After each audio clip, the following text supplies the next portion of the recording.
Hello everyone, আমি রাহুল। তো আজকে ইউপিএসসি সিরিজের জিওগ্রাফি সিরিজের আরেকটা ভিডিও নিয়ে এসেছি। তো ভিডিওর টপিক হচ্ছে এভিডেন্স, যেটা ইউনিভার্স এক্সপ্যান্ডিং হচ্ছে এইটাকে সাজেস্ট করছে, যে এভিডেন্স যার ভিত্তিতে আমরা বলতে পারি যে ইউনিভার্সটা এক্সপ্যান্ডিং হচ্ছে। এটাও কিন্তু একটা এনসিইআরটি জিওগ্রাফিরই একটা part, as per the UPSC syllabus. তো যারা ইউপিএসসি স্টুডেন্ট রয়েছে, তো তোমরা ভিডিওটা দেখো, তোমাদের কিন্তু একটা ক্লিয়ার কাট নলেজ কিন্তু হয়ে যাবে। বই থেকে জাস্ট রিড আউট করলেই তোমাদের নলেজটা কিন্তু মেমোরাইজ হয়ে যাবে। তো তোমরা যদি চাও, আমি ইংলিশের শর্ট নোট কিন্তু তোমাদের প্রোভাইড করে দিতে পারি। আর ভিডিওটা দেখো, ভিডিওটা শেষে এর রিলেটেড ইউপিএসসিতে যে ব্রড কোশ্চেন আসতে পারে সেটা আমি তোমাদের দিয়ে দেবো। আর এখান থেকে ইউপিএসসিতে যে প্রশ্ন এসছে প্রিলিমসে, সেটা নিয়েও কিন্তু ডিসকাস করব। তো এই যে ভিডিওটা, তার যে ভ্যালুটা, এখান থেকে কি কোশ্চেন আসতে পারে সেটা কিন্তু ভিডিও শেষে তোমরা জানতে পারবে। তো ভিডিওটা দেখো। তো বলছে evidence that proves universe is expanding, কি এভিডেন্স যেটা সাজেস্ট করছে যে ইউনিভার্স এক্সপ্যান্ডিং হচ্ছে। তো জিনিসটা দেখো, তিনখানা এভিডেন্স জেনারেলি রয়েছে আমাদের। নাম্বার 1 রয়েছে red shift of the object, okay. Number 2 হচ্ছে হাবেলস ল। নাম্বার 3 হচ্ছে presence of cosmic microwave background.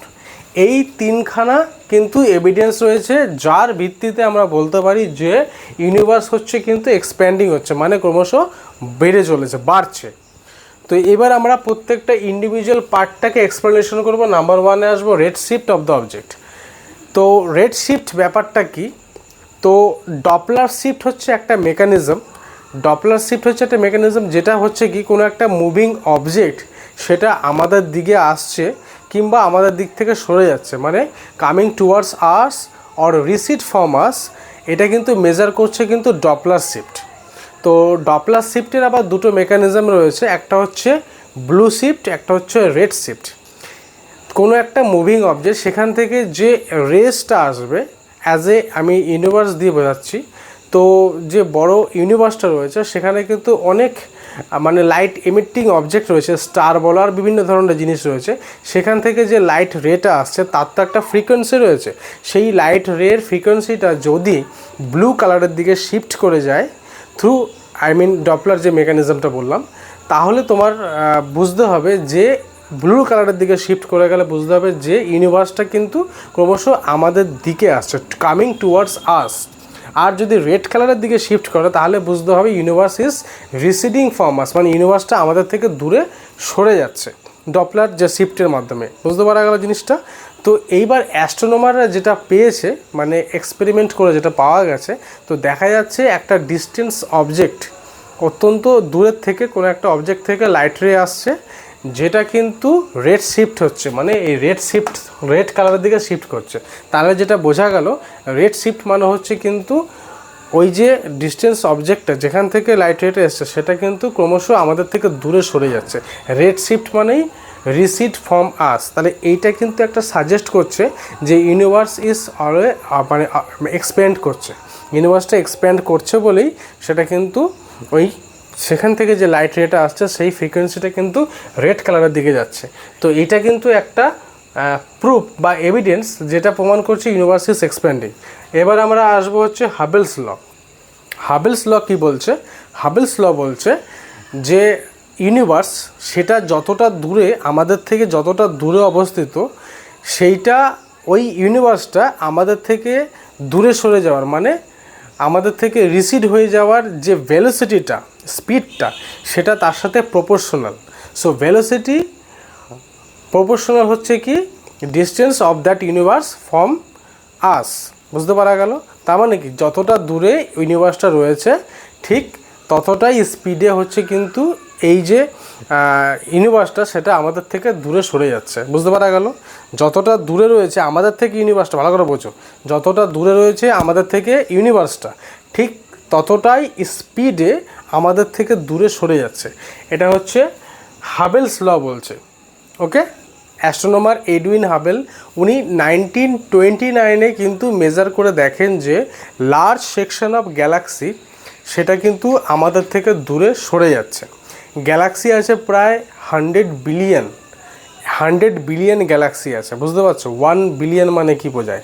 1 billion মানে বোঝাচ্ছে কিন্তু 100 কোটি, তাহলে 100 বিলিয়ন আছে, তার মানে কি যাচ্ছে একের পরে 4টে শূন্য, তার মানে 10,000 কোটি গ্যালাক্সি রয়েছে, বুঝতে পারছো? তার মধ্যে মেজরিটি অফ গ্যালাক্সি যেটা বলছে এডুইন হাবল অলরেডি উনি 1929 মেজার করে বসে আছেন যে আমাদের থেকে রিসিড করে সরে যাচ্ছে, যতটা দূরত্ব রয়েছে ঠিক ততটাই ভেলোসিটি নিয়ে সরে যাচ্ছে, মানে ক্রমশ এক্সপ্যান্ড হচ্ছে, বুঝতে পারা গেল? জিনিসটা ক্রমশ এক্সপ্যান্ড হচ্ছে। তো এবার আমরা আসবো নাম্বার 3 যে এভিডেন্স সেটার দিকে। তো দেখো, presence of cosmic microwave background, যেটাকে বলা হচ্ছে সিএমবি, কসমিক মাইক্রোওয়েভ ব্যাকগ্রাউন্ড। এবার এটা জিনিসটা কি বলছে, যখন বিগ ব্যাং হয়েছিল, মানে ইউনিভার্স যখন সৃষ্টি হয়েছিল, সেই সময় টেম্পারেচারটা ছিল অত্যন্ত হট, তো যেটা আস্তে আস্তে বহু বছর ধরে ক্রমশ কুল হতে হতে হতে হতে নর্মাল টেম্পারেচার এসছে। তো আজকে ইউনিভার্সের যেটা নর্মাল টেম্পারেচার সেটা হচ্ছে 2.752 অ্যাপ্রক্স, তো ওটা ডিগ্রি 2.752 ডিগ্রি, যেটা অ্যাবসোলুট জিরোর থেকে সামান্য একটু বেশি। ওকে, তো এইবার যেটা দাঁড়ালো যে যখন হট ছিল সেখান থেকে এই যে নর্মাল টেম্পারেচারের আসা, অর্থাৎ একটা হট অবজেক্ট সেটা যখন নর্মাল টেম্পারেচারে আসবে হিটটা কিন্তু রিলিজ করবে। তাহলে হিট রিলিজ হচ্ছে মানে একটা ইউনিভার্স, অত বিশাল একটা ইউনিভার্স, সেখান থেকে হিটটা রিলিজ হচ্ছে, তার মানে কি সেটা রেডিয়েশন হচ্ছে, অবভিয়াসলি হিটটা রেডিয়েট হবে। তো 1965-এ কিন্তু এই যে কসমিক মাইক্রোওয়েভ ব্যাকগ্রাউন্ড যে রেডিয়েশন সেটা কিন্তু অবজার্ভ করা হয়েছিল 1965। কারা অবজার্ভ করে? তো আর্নো পেনজিয়াস আর রবার্ট উইলসন, এই দুজন কিন্তু 1965-এ কিন্তু এই যে কসমিক মাইক্রোওয়েভ ব্যাকগ্রাউন্ড তার যে সেখান থেকে যে রেডিয়েশন হচ্ছে সেটা কিন্তু ওনারা দুজন, এই অ্যাস্ট্রোনমার, তারা কিন্তু অবজার্ভ করেছিলেন। তো এই যে জিনিসটা, তাহলে এটা সাজেস্ট করছে কি যে ইউনিভার্স কিন্তু এক্সপ্যান্ডিং হয়েছে, অবভিয়াসলি এক্সপ্যান্ডিং হয়েছে। তো যেই কারণেই কিন্তু এই রেডিয়েশনটা হয়েছে, প্লাস টেম্পারেচার তখন ছিল হট, এখন কিন্তু নর্মাল টেম্পারেচারে চলে আসছে। ওকে, তো এইটা এই যে তিনখানা যে প্রুফ সেগুলো কিন্তু সাজেস্ট করছে যে ইউনিভার্স হচ্ছে কিন্তু এক্সপ্যান্ডিং করছে। তো এখান থেকে কিন্তু ইউপিএসসির একটা মেন মানে জিএসে কিন্তু একটা বড় কোশ্চেনও আসতে পারে। তো সেই বড় কোশ্চেনটা কী হতে পারে, একটা মোটামুটি একটা রাফ আমি একটা কোশ্চেনের আইডিয়া দিয়ে দিচ্ছি। তো সেই কোশ্চেনটা পরে আমি বোর্ডে লিখে দিচ্ছি, আর কি প্রিলিমসে কি শর্ট প্রশ্ন এসেছিল সেটা আমি দিয়ে দিচ্ছি। তো তোমরা দেখো, 2012-তে ইউপিএসসি প্রিলিমসে কিন্তু এই এমসিকিউটা জিজ্ঞেস করা হয়েছিল। তো দেখো এমসিকিউটা, which of the following is are cited by the scientist as evidence and evidences for corrected expansion of universe. Number 1 4টে পয়েন্ট আছে। Number 1, detection of microwave in space, observation of redshift phenomenon in space, movement of asteroid in space. Number 4, occurrence of supernova explosions in space. তো অ্যান্সারটা comment বক্সে দেওয়া থাকবে।